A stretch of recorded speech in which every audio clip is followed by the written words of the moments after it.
नमस्कार दोस्तों, मैं हूं हरनाम सिंह और आप देख रहे हैं दिल्ली क्राइम टाइम्स। जैसा कि आप सभी को पता है कि दिल्ली में निगम चुनावों का बिगुल बज चुका है।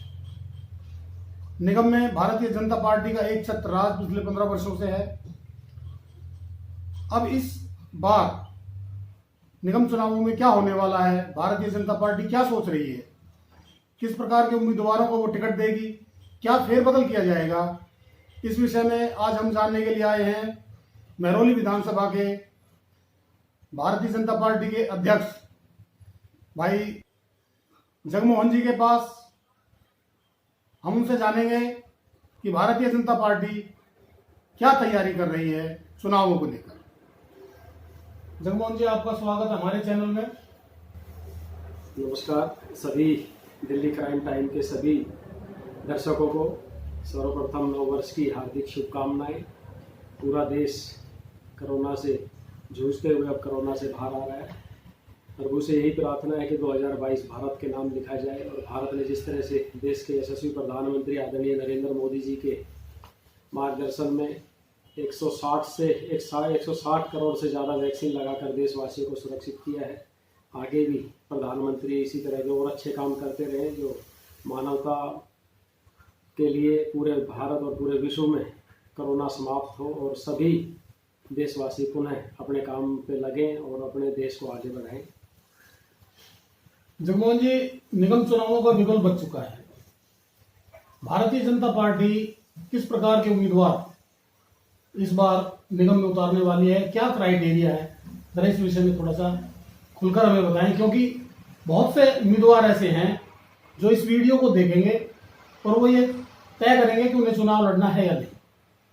भारतीय जनता पार्टी का कार्यकर्ता ही निश्चित रूप से अच्छा कार्यकर्ता पार्टी तय करेगी। अभी कुछ ही दिनों में आप ध्यान करेंगे कि कोई अपनी कोर कमेटी बनेगी और कार्यकर्ता का चयन किस रूप में हो। निरंतर पार्टी सेवा के काम करती ही आती है और पार्टी का हर एक कार्यकर्ता बूथ स्तर तक अच्छा काम करता है। प्रधानमंत्री जी का मानना है कि देश में जो राजनीतिक क्षेत्र में काम करने वाले लोग हैं वो सामाजिक कार्यों से भी जुड़े होने चाहिए। तो मुझे ऐसा लगता है अब की बार पार्टी सामाजिक और धार्मिक जो ज़्यादा काम करते हैं उनको ज़्यादा अवसर देने वाली है। ज़्यादा अवसर देने वाली। अच्छा, हम ये जानना चाहेंगे कि जैसे मान लीजिए चुनाव आयोग ने जो है अभी रोटेशन पॉलिसी के तहत बहुत सी सीटों को बदल दिया है। जैसे महिला थी वहाँ पे जो है पुरुष हो गई है या सामान्य हो गई है, जहाँ शेड्यूल कास्ट थी वहाँ सामान्य हो गई है। तो ऐसा ही कुछ आपके क्षेत्र में भी हुआ है कई सीटों पर। तो वहाँ पर जो निष्क्रिय कार्यकर्ता आपके रहे पिछले 10 वर्षों में, उनके लिए पार्टी क्या सोच रही है? मुझे ऐसा लगता है भारतीय जनता पार्टी का कार्यकर्ता कभी निष्क्रिय नहीं होता है।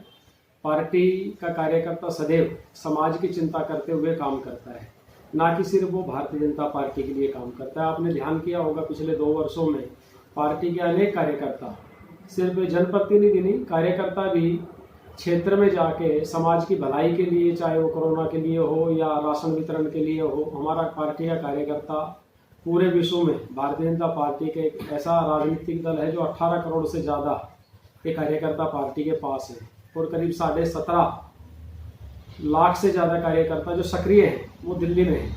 तो हमारी पार्टी का कार्यकर्ता सदैव तत्पर रहकर और आत्मीयता के साथ मानव समाज कल्याण के लिए काम करता है। हमारी पार्टी, ये ठीक है चुनाव आयोग ने हमारे जो भारतीय जनता पार्टी जिला महरौली है इसमें हमारी ऐसी 3 सीट थी जो अनुसूचित जाति के लिए आरक्षित थी। उसमें एक लाडोसराय वार्ड है, एक पुष्प विहार वार्ड है और एक मदनगीर वार्ड है। अब तीनों ही वार्ड वो सामान्य रूप से लाडोसराय वार्ड जर्नल हो गया है, पुष्प विहार वार्ड जर्नल हो गया है, मदनगीर वार्ड महिला के लिए। और हमारे पूरे 19 जो सीट हैं महरौली जिले में उसमें महपालपुर वार्ड को अनुसूचित जाति बहन के लिए, महिला के लिए आरक्षित किया है। और हमारे यहाँ सब वार्ड अच्छी तरह से पहले भी काम कर रहे थे और आगे भी मुझे ऐसा लगता है हमारे को इससे ज़्यादा फर्क नहीं पड़ता कौन सा वार्ड कौन सी कैटेगरी का होगा। देखिए, पिछले काफ़ी लंबे समय से पार्टी के लिए काम कर रहे हैं, तो हम आपको जो है महरौली विधानसभा में चुनाव लड़ते हुए देख रहे हैं भविष्य में। तो महरौली विधानसभा के लिए विशेष रूप से आप क्या सोचते हैं कि किस प्रकार के उम्मीदवारों को चुनाव लड़ना चाहिए? मैंने जैसे बताया आपको अर्नाम जी, आपके चैनल के माध्यम से भी सभी जो दिल्ली और देश के नागरिक हैं इस चैनल को देखते हैं, दिल्ली क्राइम टाइम को, पार्टी में अनेक कार्यकर्ता हैं जो सदैव तत्पर रहकर पार्टी के लिए काम करते हैं और पार्टी सदैव अच्छे कार्यकर्ता को अवसर देती है। हमें भी पार्टी कभी भविष्य में अवसर देगी तो हम भी उतना ही काम करेंगे जो हमारा एक सामान्य बूथ का कार्यकर्ता काम करता है।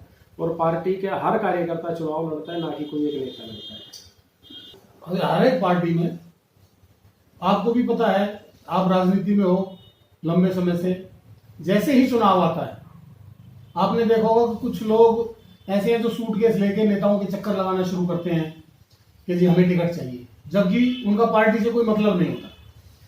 तो बहुत से लोग ऐसे हैं जो इस वक्त आपके और आपके नेताओं के इर्द गिर्द चक्कर लगा रहे होंगे, तो उनके लिए क्या संदेश है? हमारी पार्टी में टिकट का जो वितरण है वो बूथ अध्यक्ष, मंडल अध्यक्ष और जो समिति के अध्यक्ष कार्यकर्ताओं से बातचीत कर कर ही पार्टी कैंडिडेट को चुनती है। ये ठीक है कि आज भौतिकवाद में इस तरह की कुछ राजनीतिक पार्टियां दिल्ली में जरूर है जहां थैला या सूटकेस ले जाने के बाद ही टिकट होते हैं, बार बार उन पर इल्ज़ाम भी लगते हैं।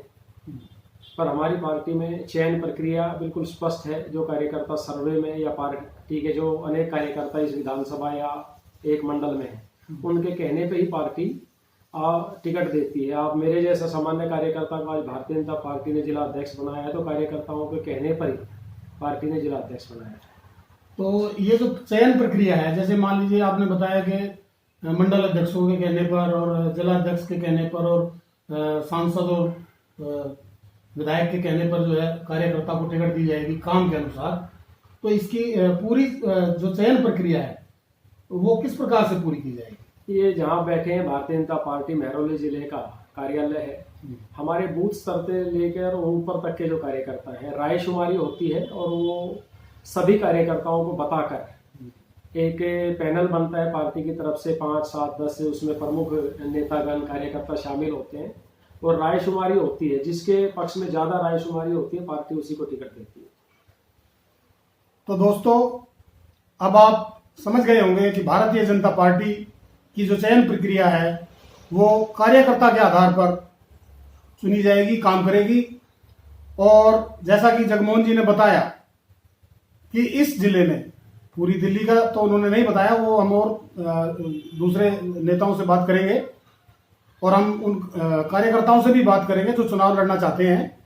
लेकिन जगमोहन जी ने जो बताया कि विशेषकर महरौली विधानसभा में ऐसा जो प्रक्रिया पार्टी की तरफ से दी जाएगी उसी पर काम किया जाएगा और कार्यकर्ताओं को ही टिकट दिया जाएगा।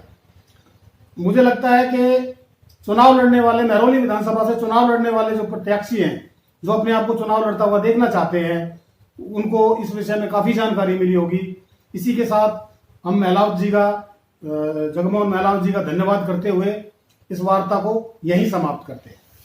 धन्यवाद प्रणाम जी, आप और आपके सभी साथियों को निष्पक्ष बात रखवाने के लिए। और मुझे उम्मीद है क्राइम टाइम के माध्यम से जो सच्ची जानकारी है वो सभी जनता जनार्दन तक पहुंचती है। मेरी शुभकामनाएं है आपका चैनल और तरक्की करे, भविष्य में सारी स्पष्ट बातें लोगों के सामने आए। मेरी शुभकामनाएं आपके चैनल को। धन्यवाद साथी।